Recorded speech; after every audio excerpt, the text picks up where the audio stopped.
রোহিঙ্গাদের সশস্ত্র সংগঠন আরসা প্রধানসহ ১০ জনের নামে ময়মনসিংহে আলাদা ২টি মামলা হয়েছে। এদের নারায়ণগঞ্জের মামলায় গ্রেপ্তার দেখিয়ে আদালতে তোলা হয়।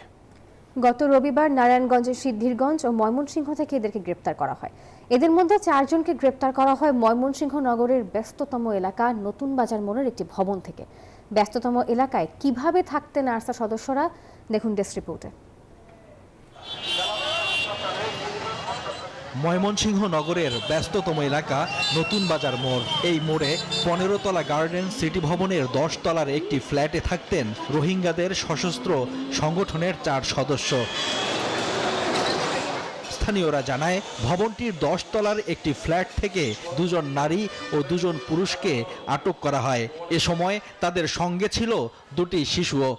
আলোচনার পরিপ্রেক্ষিতে তারা এটা নেয়, ভাড়া নেয়, কিন্তু আমরা এই মালিক হিসেবে আসলে কখনো আমরা তাদেরকে দেখি নাই, কখনো চলাফেরা করতে এখানে সবসময় তারা দরজা বন্ধ করে থাকতো। এটা পরবর্তী সময় আমরা শুনছি। ভবনের দারোয়ান জানান, ভাড়ার নোটিশ দেখে ৪ মাস আগে ২ ব্যক্তি বাসাটি ভাড়া নিতে চান।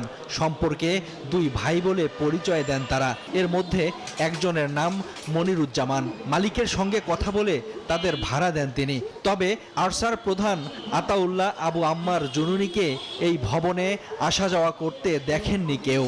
আমরা আসলে মনিরকে ভাড়া দিছি। মনির বলছে তারা 2 ভাই আসছিল, একজন টঙ্গী মাদ্রাসা পড়া, আর মনির এই জায়গায় থাকতো।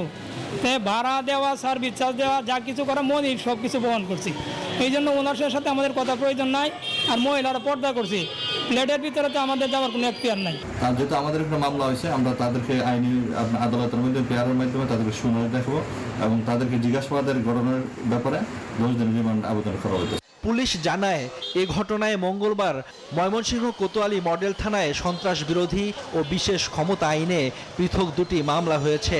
তবে তাদের নারায়ণগঞ্জের মামলায় গ্রেপ্তার দেখিয়ে আদালতে তোলা হয়।